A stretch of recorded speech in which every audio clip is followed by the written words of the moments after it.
사랑의 아버지 하나님 감사합니다. 오늘도 제가 십자가 복음을 들고 이 자리에 섰습니다.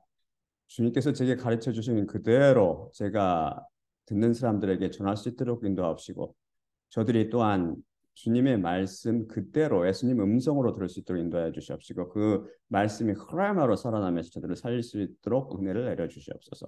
모든 말씀 우리 주 예수 그리스도 이름으로 기도드립나이다. 아멘. 자, 그럼 처음 슬라이드 볼까요? 본문 말씀 읽을 때 다 일어서 주시기 바랍니다.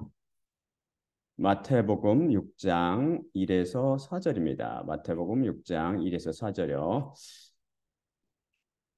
그러므로 너희의 의를 그들에게 보이려고 사람들 앞에서 행하지 않도록 주의하라. 하지만 진정 그렇지 않다면 하늘들에 계신 너희의 아버지와 함께 임금을 갖지 못하노라. 그러므로 자선을 행할 때 위선자들이 회당들 안과 골목들 안에서 사람들에게 영광을 받으려고 행하듯이 내 앞에서 나팔 불지 말지니라. 진실로 내가 너희에게 이르노니 그들은 그들의 임금을 다 받았느니라. 하지만 너희는 자선을 행할 때 내 구제가 숨어 있도록 내 오른쪽이 행하는 것을 내 왼쪽이 모르게 하라. 그리하면 숨어서 보시는 내 아버지께서 너에게 갚아주시리라. 다 앉아주시기 바랍니다. 여러분 혹시 원숭이를 산채로 잡는 법 아세요? 그 방법은 의외로 쉽고 간단합니다. 칼라바시라고 부르는 그 목이 좁고 긴 질그릇을 이용하는 것입니다. 그 속에 바나나라든지 과일의 조각을 잘라놓고 이것을 나무에 매놓거나 땅에 고정시켜 놓습니다. 그러면 원숭이가 그 냄새를 맡고 그것을 꺼내려고 목이 좁고 긴 질그릇에 손과 팔을 넣습니다. 그리고 그것을 움켜쥐지요. 그것을 빼내려고 하면 주먹을 꽉 쥔 상태이기 때문에 질그릇에 목에 딱 걸려서 손이 빠지지 않습니다. 손을 펴면 손이 빠지지만 주먹을 쥔 상태로는 절대 빠지지 않지요. 그런데 이 원숭이는 바나나 한 조각, 즉 한 끼의 식사에 눈이 어두워서 그 어떤 일이 벌어져도 절대 바나나 잡은 손을 놓지 않습니다. 움켜쥔 손을 놓지 않는 거죠. 이때 사람이 몽둥이라든지 그물을 가지고 가까이 가서 그를 잡으려 해도 그는 절대 안 놔요, 이걸. 그러니까 그때 그는 잡혀서 주먹을 꽉 쥔 채로 그냥 산채로 잡히는 것입니다. 이 이야기는 우리에게 매우 중요한 교훈이 되지요. 많은 사람들이 이렇듯이 믿음을 움켜쥐는 것으로 잘못 알고 있습니다.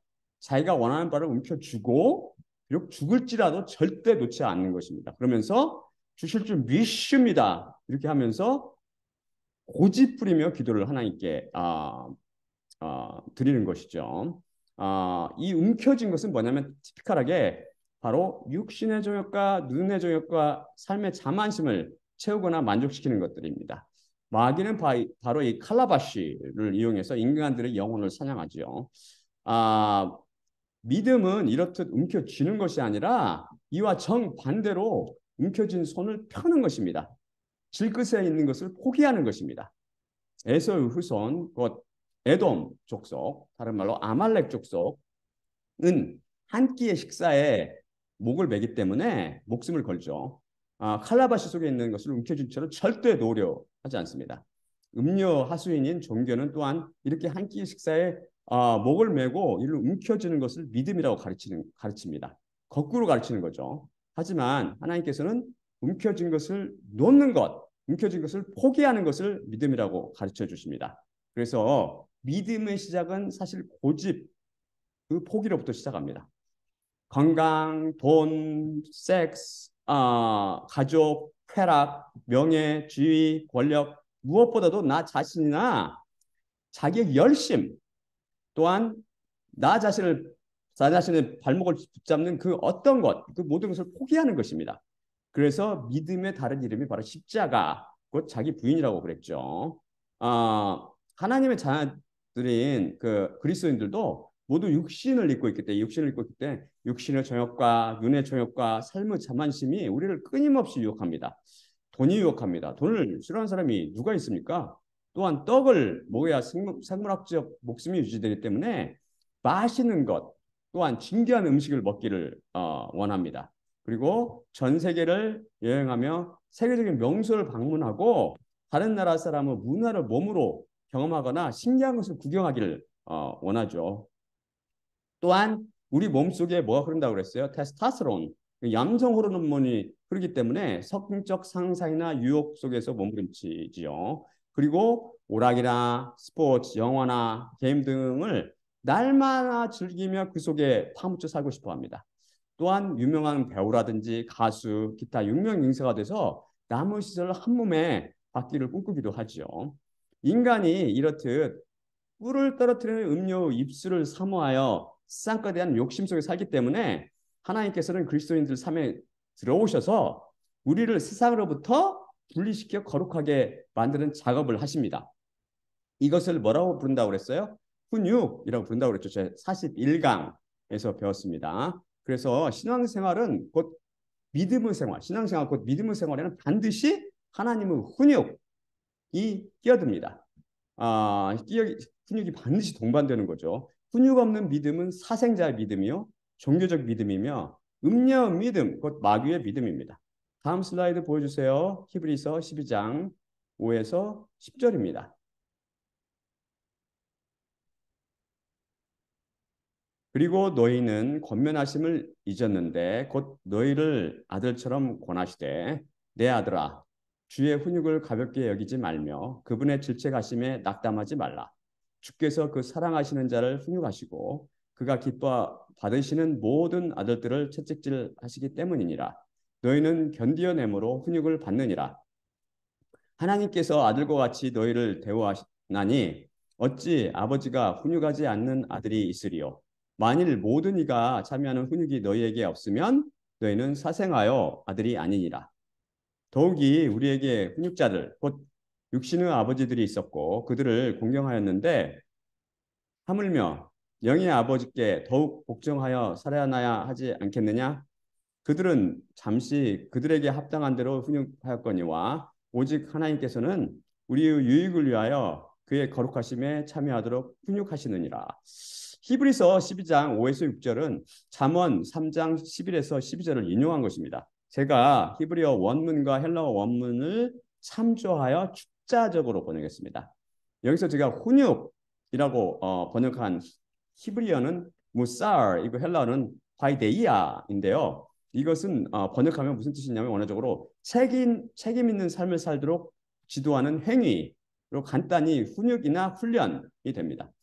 훈육을 국어사전에서 찾아보니까 뭐라고 되어 있냐면은 한글 국어사전 품성이나 도덕을 가르쳐 기른다라고 나와 있더군요. 그것은 지극히 수상적인 정의죠. 하나님께서는 자신의 아들들인 그리스도인들을 가르치시고 인도하시며 훈련시켜 하나님의 아들의 성품, 곧 신의 성품인 거룩에 참여하도록 만들어 가시며 동시에 보다 하나님께 맡기도록 성장시켜 가십니다. 우리 안에 있는 죄의 성품 때문에 거룩에 참여하는 것이 쉽지는 않습니다. 그분의 손길이 징계처럼 느껴지죠. 우리는 우리의 삶을 통해 우리를 훈육하시는 그분의 음성과 손길을 가볍게 여기면 안 됩니다. 가볍게 여기다의 헬라어는 올리고레오인데요. 이것은 잠언의 히브리어 말씀인 마아스를 번역한 겁니다. 마아스는 무슨 말이냐면 거부하다 혹은 거절하다는 뜻인데 하나님께서는 그분의 훈육을 가볍게 여기는 것을 그분의 훈육을 거절하는 것과 동일한 걸로 추구하십니다. 하나님의 훈육은 하나님의 말씀을 통해서 일어나고 성경 말씀을 통해서 일어나고 또한 우리 삶 속에서 하나님께 목자로서 예수님께서 뛰어 들어오셔서 우리 인도하는 손길로 나타나는데 성경 말씀을 가볍게 여기거나 하나님께 예수님께서 인도하시는 그 손길을 거부하고 복종하지 않는 행위, 그 모든 것이 예수님을 거부하고 하나님을 거절하는 행위죠. 하나님께서는 긍휼이 많으시고 은혜로우시며 노하기를 더시하시고 인자하시 풍성하시지만 우리가 이 땅을 살아가는 이 땅의 삶은 진짜 짧습니다. 하나님께서는 오래 참으시면서 기다리실지라도 우리 인간은 죽음을 향해서 화살처럼 날아가죠. 눈 깜짝할 사이에 그분의 심판대 앞에 서게 될 것입니다. 예수님의 음성과 손길을 거부하지 말고 그분께 맡기고 그분을 졸졸 따라가시기 바랍니다. 이렇듯 하나님께서는 훈육을 통해 우리를 하나님께 더 맡기도록 만들어 가십니다. 믿음에는 반드시 훈육이 동반되는 것입니다. 더 거룩하게 되며 더 잘 맡기게 되는 성화의 과정입니다. 그래서 참 믿음을 소유하지 못한 종교인들에게는 절대 성화가 일어나지 않습니다. 나는 죄인입니다 라고 고백하는 사람도 있잖아요. 근데 나는 죄인입니다도 고백 시작해서 항상 나는 죄인입니다로 한다는 거죠. 거기는 발전이 없고 성화가 없습니다. 안타깝게도. 여기서 히브리 이 본문 제가 방금 읽은 말씀에서 질책하다라는 헬라어는 엘렌코인데 이것은 샅샅이 조사하다 혹은 자신의 잘못을 납득시키다 혹은 잘못에 대해 벌을 주다라는 뜻이 있는데 여기서는 수동 분사형으로 쓰였습니다. 이것은 히브리어 명사 토아하트를 번역한 것인데 이것의 원어적 의미는 입과 입술로 하는 질책이나 책망을 말합니다. 성경 말씀을 읽다 보면 여호와 하나님께서 어떻게 해요? 이스라엘 백성들을 향해 질책과 책망을 많이 하시죠. 또한 그분께서 육신을 입고 예수님으로 오셨을 때도 많은 질책과 책망을 하셨습니다. 또한 신약의 말씀을 예수님 말씀뿐만 아니라 사복음서뿐만 아니라 다른 복음서를 좀 읽다 보면은 또한 그 복음서 신약 다른 말씀을 통해서도 질책과 책망 말씀을 하시면서 우리가 들을 수 있죠. 그 말씀을. 여러분은 또한 제 설교를 통해서 많은 질책과 책망을 듣고 계십니다. 거짓 교리는 순간 구원론에 속아서 문제없이 천국행 티켓이 보장되었던 것으로 생각되었었는데 그것은 모두 거짓이었고 오직 십자가를 통해서만 영생과 부활을 얻을 수 있다고 귀가 따갑도록 지금 듣고 있잖아요. 또한 멀쩡히 나는 지금 살아있어라고 생각했는데 자신이 죄로 죽어서 항상 음부 심판 아래 살고 있다고 들으니 그 설교가 싫지요. 좋지는 않죠. 근데 하나님께서 뭐라고 말씀하면 그분의 질책하심에 낙담하지 말라고 성경에 말씀하시는데 낙담하다라는 헬라어는 히브리어 쿠츠의 2인칭 남서 미완료 동사를 번역한 것입니다. 이것은 무슨 뜻을 갖고 있냐면 증오심 및 혐오감과 역겨움 및 공포를 느끼다라는 뜻입니다. 제가 종교인에 대해서 꾸짖거나 음부나 불못에 대해서 언급하신다면 여러분은 증오심 및 혐오감 및 역겨운 공포를 느끼십니까? 때로는 그 말씀이 제가 하는 말씀이 지겹게 느껴지거나 실증이 나십니까? 이 단어의 헬라어인 에클리오거나 헬라어는 에클리오인데 쿠츠 그를 번역한 헬라 에클리오인데 바로 그런 뜻을 갖고 있어요. 실증나거나 지겹게 느껴지거나 실증나다 이런 뜻이죠. 그렇게 여러분이 느끼신다면 제가 지금 제대로 복음을 전하고 있는 셈입니다. 여러분의 귀만 즐겁게 해주는 그 복음은 그리스도 복음이 아니라 테롱유한겔리온 다른 복음, 거짓 복음입니다. 사망으로 인도하는 음료의 호리는 입술이지요. 또한 주께서 그 사랑하시는 자를 훈육하시고 그가 기뻐 받으시는 모든 아들들을 채찍질하기 때문이니라 하시며 한 개의 히브리어 동사 야하를 헬라어 두 개의 동사로 표현하셨어요. 그게 뭐냐면 파이디오 훈육하다라는 말과 마스티고 즉 채찍질하다를 써서 번역했습니다. 자문한 말씀을 그대로 지금 번역했다고 그러잖아요. 히브리어에서요. 여기서는 두 개의 동사. 이 히브리어 야하흐라는 게 무슨 말이냐면 여러 가지 뜻이 있지만 여기서는 바로잡다, correct, 바로잡다라는 뜻이에요. 바로잡다.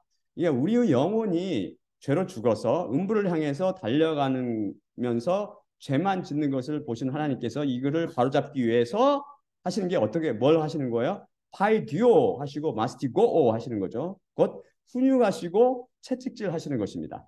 그래서 우리는 명실공히 하나님의 자녀답게 성장하는 것입니다. 세상 왕조들도 그렇잖아요. 왕으로 성장하기 위해 얼마나 많은 지도와 훈련을 받습니까? 하나님께서는 어떻게 했어요? 하늘과 땅 및 만물을 다 창조하신 후에 뭐라고 하시냐면 창세기 1장 31절에서 하나님께서 그 지으신 모든 것을 보시니 보라 심히 좋았도다. 우리를 초대하셨잖아요. 그때 보라 심히 좋았도다. 그런데 마귀가 이 모든 것을 거꾸로 뒤집어 놓고 엉망진창으로 만들어 놨죠. 그 중에 가장 대표적인 것이 바로 믿음이며 또한 사랑도 마찬가지예요. 사랑이 얼마나 왜곡되는지 아세요, 여러분들? 사람들은 남에게 무조건 잘해주고 그가 원하는 대로 해주는 것을 사랑이라고 마귀에게 속아서 잘못 알며 가르치고 있습니다. 속으로는 부글부글 끓지만 겉으로는 항상 방긋방긋 웃는 그 가면을 쓴 채 속으로는 이를 악물고 참으며 자신을 하나님의 사랑을 향하고 있다고 자부하죠. 그래서 착한 사람 증후군 혹은 착한 아이 증후군이라는 것이 생겼지 않습니까? 예수님께서는 이런 사람들을 위선자라고 마태복음에서 말씀하시죠. 마태복음을 비롯해서 말하는 거죠. 위선자들이란 헬라어로 뭐라고 부르냐면 원어가 뭐냐면 히포크리테스예요. 히포크리테스. 이것의 원어적 의미는 play actor라는 뜻입니다. 즉 연극 배우라는 뜻이에요. 그 뜻이 연극 배우. 쉽게 말해서 위선자들은 연극 배우가 연기하듯이 사람들 앞에서 착한 사람 배역을 맡아서 연기를 하고 있는 것입니다. 착한 사람 증후군으로 불리에 드는 대표적인 사람들이 누구예요? 바로 바리새인들이었죠. 바리새인들. 거짓 사랑을 부르짖으며 결국 학교에서는 체벌이 없어졌고 가정에서는 사랑의 채찍이 사라졌습니다. 사실 이 배경 사상은 또 다른 사탄주의인 인본주의 사상입니다. 인간은 다 귀하며 신과 같은 존재야. 그런데 네가 뭔데 나를 때려? 그러면서 이것을 child abuse, 즉 아동 학대라고 부릅니다. 어머, 댁에서는 아직도 자녀를 때리세요? 그것은 야만적 행위이고 아동 학대입니다. 라고 말들 하지요. 인간이 죄인이라 그중에는 감정적으로 학대하며 학생들이나 자녀를 때리거나 벌 주는 경우도 많이 있습니다, 사실. 하지만 그리스도인 부모들은 사랑의 채찍을 들여야 합니다. 왜냐하면 사랑에 근거한 훈육이 바로 지극히 성경적인 것이고 하나님의 사랑이기 때문입니다. 제가 듣기로 유대인들이나 독일인들은 만약 자녀들이 공공장소에서 무례히 행하거나 잘못을 저지르거나 말썽을 피우면 조용히 집에 데려왔다가 집에 들어서 방에 가둬 놓고 사정없이 두들겨 팬대요. 사정없이. 이것이 하나님의 명령입니다. 이건 사실 하나님의 명령이에요. 다음 슬라이드 보여줄까요? 잠언 23장 13에서 14절입니다. 잠언 23장 13에서 14절입니다. 소년을 훈육하기를 보유하지 말라. 내가 그를 몽둥이로 때려도 죽지 아니하리라. 내 자신이 몽둥이로 그를 때릴 것이요. 그러면 그가 그의 영혼을 시올로부터 건져내리라. 내가 그를 몽둥이로 때려도 죽지 아니하리라 라는 말씀은 적당히 때리라는 말씀입니까? 아니면 눈알이 튀어나도록 죽기 전까지 매섭게 때리라는 말씀입니까? 이 말씀을 거부하거나 여기 토를 다는 행위는 말씀이신 하나님을 거부하거나 거역하는 행위라고 이미 여러 번 살펴봤죠. 하나님의 말씀 한 말씀은 진리라고요. 영원한 진리.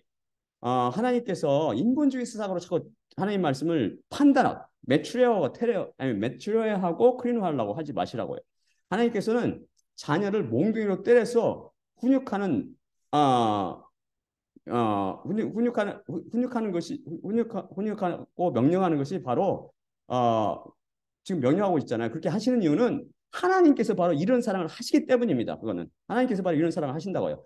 우리 인간은 죄인이라서 가짜 사랑, 비너스의 사랑, 항상 잘해주는 사랑을 통해서는 절대 제대로 잘하지 못합니다. 왜요? 육신에 찌든 죄 때문이죠. 이 죄악된 육신을 정결케 하는 것은 몽둥이에요, 몽둥이. 그래서 고난이 죄인을 바로잡는 명약이 되는 것이죠. 욥을 보세요. 욥을 보면 안 좋습니까? 그리고 저를 보세요. 하나님의 선택하신 자녀들은 여기 히브리서에서 말씀하듯이 그 사랑하는 자녀를 반드시 채찍질 하신단 말입니다. 왜요? 시올, 여기서 시올이란 말은 음부로 추정되는 거죠. 음부, 하데스. 이 구약에는 그게 모든 게 커버 딱 감춰져 있기 때문에 확실히 드러나지는 않지만 여기서는 시올은 음부를 뜻합니다. 음부로부터 건져내기 위한 사랑의 채찍입니다. 하나님께서는 채찍을 드신 사랑을 하십니다. 지금 히브리어 원문이 정확히 이렇게 말씀하고 있잖아요. 절대 진리요 일자부호 하나님 말씀입니다. 그래서 몽둥이와 채찍, 곧 훈육이 없는 사랑은 하나님의 사랑이 아니라 계명성의 사랑, 비너스 사랑, 마귀가 혼동시키는 가짜 사랑입니다. 참사랑이 반드시 용서를 동반하듯이 참사랑은 반드시 훈육을 동반합니다. 여러분 속지 마십시오. 어머니의 사랑은 무조건 잘해주는 사랑이죠. 사실 인간은 죄인이라 이것도 사실은 아니지만 아무튼 그렇다 칩시다. 하지만 아버지의 사랑은 무조건 잘해주는 사랑이 아니라 훈육하며 징계하는 사랑입니다. 어머니의 사랑은 아이고 내 자식 너 없으면 나 못 산다. 그 근시안적이며 이기적인 사랑이죠. 하지만 아버지의 사랑은 아이고 내 자식 너 잘 되라고 내가 한 대 더 때린다. 의 보다 멀리 보는 사랑입니다. 그런데 지금 다들 마귀에 속아서 아버지든 어머니든 어머니의 사랑을 하라고 하며 그것이 참사랑이라고 착각합니다. 사회학자들에 따르면 그 사람들 보고에 따르면 홀어머니 밑에 자란 자녀들이 홀아버지 밑에 자란 자녀들보다 훨씬 빗나가는 확률이 가능성이 높대요. 왜죠? 훈육이었기 때문에 훈육이. 저는 하나님께 너무나도 큰 사랑을 많이 받아왔기 때문에 또한 동시에 훈육을 많이 받아왔고 그분의 사랑의 채찍을 엄청나게 많이 맞아왔기 때문에 그분의 사랑을 잘 압니다. 그래서 자녀들을 훈육하고 징계하죠. 참 사랑은 반드시 훈육이 동반되기 때문입니다. 이 성경 말씀이 이 증언하고 있잖아요. 세상이 하나님의 사랑을 모르는 이유는 하나님의 채찍에 반항하거나 이를 거부하기 때문입니다. 그래서 소위 불운이 닥치면 어떻게 해요? 하나님을 원망하고 떠나가 버리죠. 난 이런 하나님 안 믿어. 떠나가 버리죠. 아, 가짜 선지자는 또 뭐라고 한술 뜨냐면은 세상에서 잘 먹고 잘 살지 않으면 이것은 저주받은 것이라고 거짓말하면서 마귀 앞잡이 노릇을 하죠. 하지만 참사랑은 징계하는 사랑입니다. 그래서 성경은 하나님의 사랑을 어머니의 사랑이 아니라 아버지의 사랑이라고 비유합니다. 묘사합니다. 다음 슬라이드 볼까요? 시편 103편 13절입니다. 아버지가 아들들을 긍휼히 여기는 것 같이 여호와께서 그분을 경외하는 자들을 긍휼히 여기시느니라. 여기서 제가 긍휼히 여기다라고 번역한 단어는 히브리어로 라함인데요.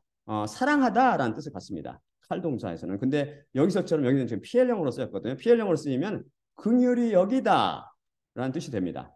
사랑은 긍휼히 여김에서 교환합니다. 하나님께서는 우리를 사랑하시며 긍휼히 여기시기에 세상에 물지 않고 자신에게 맡기도록 몽둥이를 들고 훈육을 해 가시는 것입니다. 또한 경외하다로 제가 번역한 히브리어는 야레인데요. 이것은 두려워하다, 무서워하다, 혹은 경외하다라는 뜻입니다. 만일 우리 하나님께서 우리가 무슨 짓을 했든지 매일 전혀 매를 들지 않고 항상 잘해주신다기만 한다면 우리가 그분을 두려워하며 경외하겠습니까? 하나님께 많이 맞은 사람이 참으로 하나님을 경외하게 됩니다. 부모도 마찬가지죠. 욥도 엄청나게 두들겨 맞은 다음에 하나님을 경외하잖아요. 왜요? 우리는 인간은 죄인이기 때문에 그렇다고요. 그래서 이 훈육의 내용은 뭐예요? 훈육의 내용은 우리로 하여금 견디어내어 인내를 키워주는 거죠.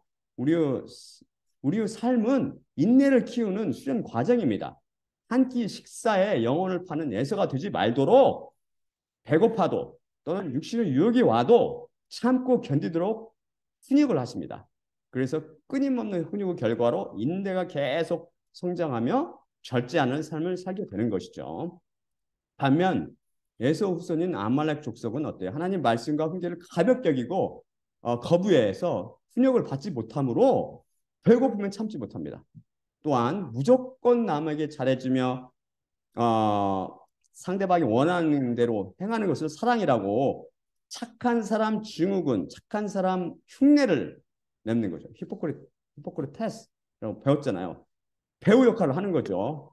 하지만 하나님께서 착한 사람 배우, 하지만 착한 사람 역할을 하는 배우, 하지만 하나님께서는 다음처럼 말씀하십니다. 다음 슬라이드 보여주세요. 마태복음 6장 1에서 4절입니다. 그러므로 너희의 의의를 그들에게 보이려고 사람들 앞에서 행하지 않도록 주의하라. 하지만 진정 그렇지 않다면 하늘들에 계신 너희의 아버지와 함께 임금을 갖지 못하노라. 그러므로 자선을 행할 때 위선자들이 회당들 안과 골목들 안에서 사람들에게 영광을 받으려고 행하듯이 내 앞에서 나팔 불지 말지니라. 진실로 내가 너희에게 이르노니 그들은 그들의 임금을 다 받았느니라. 하지만 너희는 자선을 행할 때 내 구제가 숨어 있도록 내 오른쪽이 행하는 것을 내 왼쪽이 모르게 하라. 그리하면 숨어서 보시는 내 아버지께서 너에게 갚아주시리라. 아니나 다를까 모든 한글 성경들 및 많은 영역 성경들이 너희 아버지와 함께를 너희 아버지께나 너희 아버지로부터라고 요약을 했습니다. 문제 이 구절은 헬라어 파라 전치사 파라 역격 구인데요. 전치사 파라는 여러 가지 소유격도 취하고 역격도 취하고 목적격도 취하는데 파라가 역격을 취하면 뭐뭐와 함께의 뜻을 가져요. 그리고 또한 파라라는 전치사 속에는 근접 혹은 가까움이라는 그 뜻이 포함되어 있습니다. 이들 번역 성경들은 파라의 소격을 붙인 형태로 번역해 버렸어요. 완전히 바꿔서. 사실 성경에는 파라의 소격을 붙인 형태가 더 많이 등장해요. 이런 경우 무슨 뜻이 되냐면 뭐뭇에 의해 또는 뭐뭐로부터 이런 뜻이 됩니다. 이렇게 엉뚱하게 지금 소격으로 해석을 해 놔버렸습니다. 왜 그렇죠? 번역자들이 왜 이렇게 황당하게 번역을 바꿔서 번역했습니까? 왜냐하면 지금껏 그래왔듯이 역격으로 번역해버리면 문자 축자적으로 번역하면 말이 안 된다고 판단했기 때문입니다.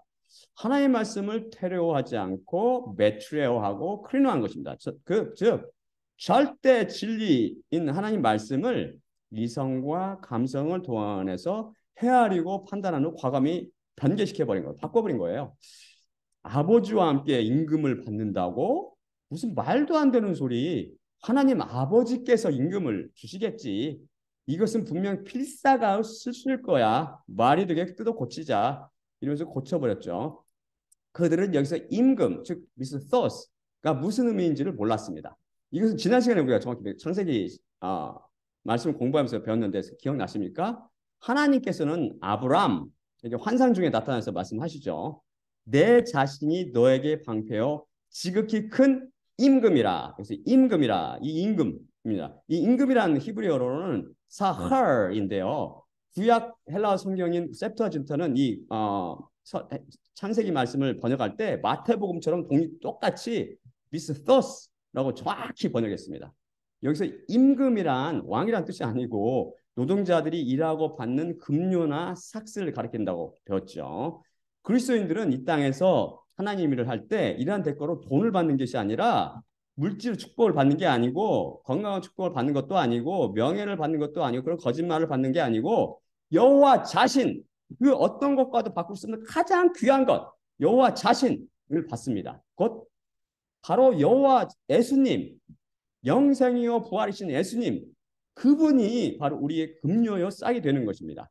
따라서 우리는 장차 영생이요 부활이신 하나님과 함께 우리의 임금 사할 그러니까 미토스로 영생과 부활을 받습니다.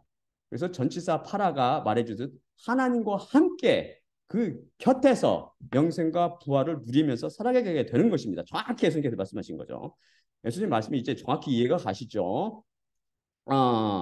예수님께서는 종교인이 들어도 듣지 못하고 봐도 보지 못하고 이해하지 못하도록 비유로 말씀하신 것입니다. 하지만 여러분은 예수님은 제자들이므로 예수님께서 지금 친절하게 풀이해주고 계시잖아요. 그래서 착한 사람 증후군을 앓고 있는 불의한 사람들은 이미 임금을 다 받아버렸습니다. 예수님께서 말씀하시듯이. 다 더 받을 임금이 없지요. 우리는 영원한 생명과 부활, 영생과 부활이 있지만 히포크라테스 착한 사람 증후군으로 이렇게 거짓으로 이렇게 착한 체 하는 사람들은 아무것도 받을 게 없다고요. 그 다음 종교인들 절대 해석하지 못한 구절이 다음 구절입니다. 뭐예요? 그게 너희는 자선을 행할 때 내 구제가 숨어 있도록 내 오른쪽이 행하는 것을 내 왼쪽이 모르게 하라입니다. 저는 왼쪽 및 오른쪽이라는 헬라어 아리스테로스와 넥시어스를 축자적으로 그대로 번역했습니다. 왼손이나 오른손으로 번역하는 것보다 원문의 의미를 잘 반영해주죠. 자선은 돈뿐만 아니라 손으로 이렇게 돈을 주는 그것뿐만 아니라 육체 노동으로 손도 쓰고 발도 쓰고 우리 몸을 써서 하는 거 있잖아요. 뭘도 환자들 들어주거나 뭐 그런 여러 가지 그런 것들 그렇기 때문입니다. 또는 뭐 그 집에 가가지고 대신 뭐 설거지를 해주거나 뭐 그런 사람들 참으로 이런 거짓이 아니라 그런 성령님의 열매를 받는 사람이 있다고 그랬죠. 그런 성령님의 열매로서 그 성령님의 은사로서 열매가 아니라 은사로서 그렇게 그런 은사를 받는 사람들은 그렇게 한다고요. 참으로 여러분은 이 말씀을 하나님 지금 예수님께서 말씀하신 말씀을 절대 진리요 완벽한 의 자체신 예수님께서 하셨음을 절대 관가하지 마시기 바랍니다. 쉽게 말해서 심각하게 진리로 받아들이라는 말씀입니다. 이 구절은 뭘로 되냐면 부정과거 3인칭 명령형으로 되어 있습니다. 별개할 수 없는 영원불변의 절대 명령이죠. 하나님은 사람이나 발람이라든지 사울을 등에 하신 것과 똑같은 명령입니다. 절대 흔들 수 없는 확고한 명령이죠. 따라서 만일 여러분이 가난한 사람에게 자선을 베푸는데 만일 여러분은 오른손이나 오른발을 써서 한 자선을 여러분이 왼손이나 왼발이 알게 되면 이 명령을 어긴 격이 됩니다. 여러분의 왼쪽도 여러분의 일부분이요, 오른쪽도 여러분의 일부분인데 그런데 어떻게 이게 가능하죠? 여러분은 왼쪽도 여러분 것이고 왼쪽도 여러분 거기 때문에 그것을 여러분이 기억하면 그게 안 된다는 거죠. 그럼 어찌 오른쪽이 하는 일을 왼쪽이 모르도록 할 수 있을까요? 예수님께서 요구하시듯이 오른쪽이 하는 일을 왼쪽이 모르도록 할 수 있을까요? 왼쪽으로 내가 생각하거나 지각하는 것을 오른쪽 내가 모를 수가 있습니까? 종교인들이 이 말씀을 내 오른쪽이 하는 일을 왼쪽이 모를 정도로 몰래 숨어서 동네방네 서설지 말고 몰래 해 라고 풀이합니다. 과연 그런 의미로 예수님께서 말씀하셨을까요? 하나님께서는 저에게 이 말씀의 비밀을 정확히 깨닫게 해주시더라고요. 자선할 때, 즉 남을 불쌍히 여겨 도와주거나 할 때 오른쪽도 왼쪽도 모르게, 즉 자신도 모르게 하라는 말씀입니다. 그것이 오른쪽이 하는 것을 왼쪽이 모르게 하는 유일한 방법입니다. 그럼 누군가 따질 것이 뻔하죠. 아니, 우리가 자선을 행하면서 어찌 우리 자신이 그것을 모를 수가 있습니까? 술을 왕창 마시고 그냥 헐레 뭐라 그러죠? 알딸딸한 상태로 완전히 의식이 가는 상태로 해야 되나요? 라고 할지 모르죠. 제가 누군가를 도와줬습니다. 정확히 표현해서 누군가를 도와줬나 봅니다.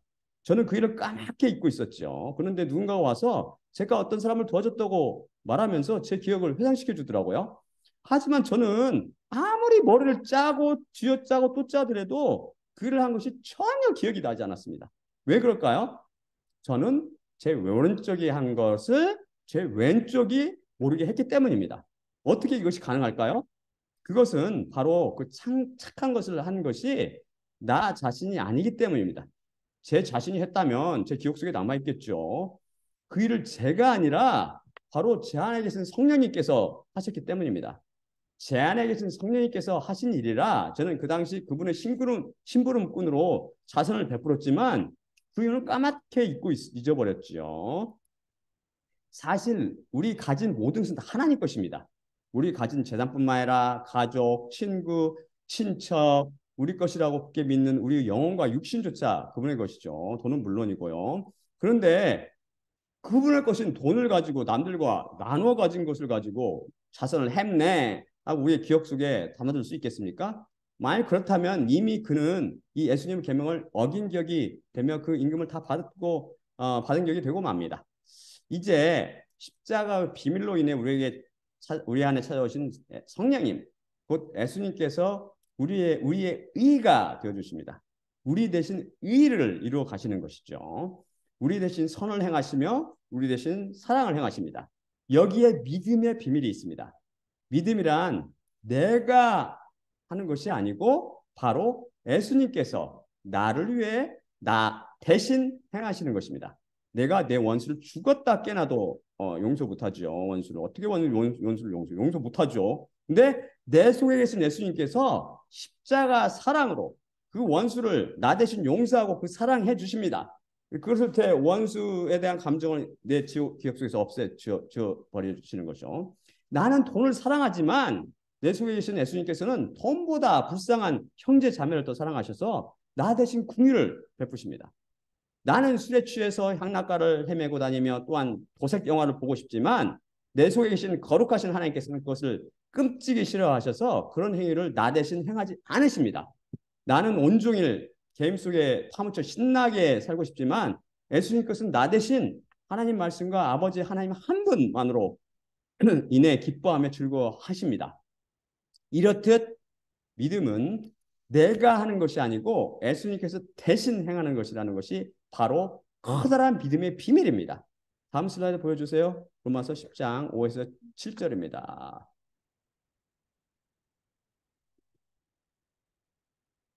로마서입니다. 로마서 10장 5에서 7절. 로마서 10장 5에서 7절입니다. 모세가 기록하되 율법으로 말미암는 의를 행하는 사람은 그 안에 살리라 하였기 때문이거니와 믿음으로 말미암는 의는 이같이 이르되 내 마음에 누가 하늘로 올라가겠느냐 하지 말라 하니 이것은 그리스도를 내리시려는 것이요 혹은 누가 무주갱으로 내려가겠느냐 하니 이는 그리스도를 죽은 자 가운데서 올리시려는 것이라. 여기서 로마서 말씀은 율법으로 말미암는 의와 믿음으로 말미암는 의를 대조시켜서 지금 증언해주고 있죠. 설명해주죠. 우리는 어떻게 해야 율법 앞에서 의롭다 인정받습니까? 우리가 여러 번 살펴보고 여기서도 말씀이 증언하듯이 율법으로 말미암는 의를 행하는 것입니다. 즉 항상 율법의 모든 계명을 하나님의 기준대로 완벽히 지켜 행해야 합니다. 육신이 약한 우리는 단 하나도 지켜 행하지 못해서 우리 인간들에게는 이건 불가능하죠. 여러 번 살펴봤죠. 그래 어리석은 종교인들은 그게 가능하다고 지금 생각하고 어이가 없죠. 그래 이에 반해 믿음으로 의롭다 인정받으려면 어떻게 해야 합니까? 율법은 자신이 직접 발벗고 나서 열심히 지켜 행해야 그게 의로 간주되죠. 믿음은 우리에게 구원을 주시는 메시아를 찾으려고 하늘까지 올라갈 필요도 없고 그분을 찾으러 무저갱으로 가셨잖아요. 무저갱으로 내려갈 필요도 없다고 말합니다. 왜냐하면 예수님께서 우리 대신 그 모든 일을 다 대신 해주시기 때문입니다. 하나님께서는 메시아를 어떻게 해서 땅으로 내보내시어 우리 대신 항상 율법의 모든 계명을 하나님의 기준대로 완벽히 행하여 지키어 행하도록 하셨죠. 그리고 또 우리를 온전히 의롭다게 하시기 위해서 어떻게 했어요? 우리 죄를 또 안기고 저주하시고 십자가에 못 박으셨다가 무지행으로 보내셨으며 그 제사가 하나님께 받아져서 그분을 다시 끌어올리셔서 부활시키시고 우리를 의롭다 온천하에 공포하셨습니다. 죄의 삭이 완전히 치러진 거죠. 믿음이란 이렇듯 처음부터 끝까지 예수님께서 우리 대신 우리를 위해 이루어 주시는 것입니다. 이스라엘 민족이 출애굽하여서 광야를 거쳐서 가나안 땅에 정착하기까지 처음부터 끝까지 여호와 하나님께서 계획하시고 시작하시고 이끄시며 마무리 지시잖아요. 이것이 바로 믿음의 참모습을 그림처럼 우리에게 보여주는 좋은 예입니다. 믿음은 율법과 달리 우리가 직접 하는 것이 아니라 하나님께서 대신 이루어 주시는 것입니다. 믿음이란 우리가 직접 하는 것이 아니라 예수님께서 대신 하는 것이기 때문에 믿음을 우리는 은혜라고 부릅니다. 저 높고 높은 여호와 하나님께서 이 낮고 천한, 낮고 낮은 이 벌레 같은 나를 위해 대신 이루어 주신답니다. 이것이 은혜가 아니고 무엇입니까? 은혜란 뭐라고 그랬죠? 받을 자에게 없는 사람에게 공짜로 선물을 안겨줌이라고 살펴봤죠. 헬라 히브리어로 헨이나 헤셋, 헬라어로 카리스라고 그랬죠. 믿음을 고집이나 자기 열심으로 잘못 알고 있는 사람들은 그래서 믿음의 다른 이름이 은혜라는 의미를 절대 이해하지 못하죠. 그럼 맡기는 것이라고 배운 믿음이 어떻게 예수님께서 대신 하시는 것이 되나요? 우리가 움켜쥔 것을 버리고 온전히 예수님께 맡기면 예수님께서 우리 대신 우리를 위해 모든 것을 대신 행하시는 것입니다. 그래서 믿음은 예수님께 맡기는 것이며 또 다르게 표현해서 예수님께서 믿음이란 예수님께서 대신 행해 주시는 것이라고 바꿔 쓸 수 있습니다. 다음 슬라이드 볼까요? 믿음은 예수님께서 대신 행하시는 것입니다. 너희가 믿음을 통해 은혜로 구원을 받고 있기 때문에 이게 에베소서 2장 8절 말씀이죠. 제가 정확히 번역한 겁니다. 너희가 믿음을 통해 은혜로 구원을 받고 있기 때문이니 이게 받고 있기 때문이라고 현재 완료 분사형으로 썼죠. 이게 좀 복잡한 헬라어 그 표현인데 그건 뭐 여러분 알 필요 없고 이것은 진행 중인 거예요. 구원을 받고 있기 때문이니 이게 가장 정확한 번역입니다. 이것이 너희에게서 나온 것이 아니요 하나님의 선물이라. 행위들로부터 온 것이 아니니 누구든지 자랑치 못하리라. 이것을 여기서 믿음을 예수님께서 대신 행하시는 걸로 바꿔봅시다. 그러면 너희가 예수님께서 대신 행하시는 것을 통해 은혜로 구원을 받고 있기 때문이니 이것이 너희에게 나온 것이 아니요 하나님의 선물이라. 행위로부터 온 것이 아니니 누구든지 자랑치 못하리라. 정확히 말씀이 되잖아요. 믿음에 대해 점점 더 감이 잡히시고 이해가 가십니까? 그렇다면 여러분은 하나님의 왕국에 가까이 온 것입니다. 그러면 자, 마지막으로 다음 슬라이드 보고 마치겠습니다. 고린도전서 11장 23에서 26절입니다.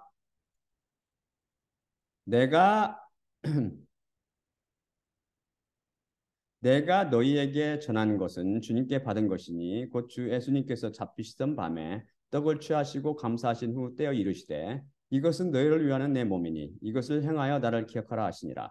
식후에 또한 그와 같이 잔을 취하시고 이르시되 이 잔은 내 피로 세운 새 언약이니 이것을 행하여 마실 때마다 나를 기억하라 하시니라. 그러므로 너희가 이 떡을 먹으며 이 잔을 마실 때마다 주님의 죽으심을 그분이 오실 때까지 전파할지니라. 예수님은 몸과 피로 상징되는 떡을 떼며 잔을 마실 때마다 우리 삶 속에 들어오셔서 우리를 훈육하심으로 우리가 보다 더 하나님께 맡기도록 믿음을 키워주시는 예수님만 바라봅시다. 또한 나의 십자가를 기억하고 내가 다시 올 때까지 이를 전파하라고 말씀하신 예수님과 그분의 죽으심을 기억하고 전하며 십자가를 통해 모든 것을 이루어 주신 예수님께서 모든 것을 대신 행하시어 온전한 구원을 가져다 주시도록 기도하며 살아가시기 바랍니다. 자, 그러면 제가 기도하고 마치겠습니다.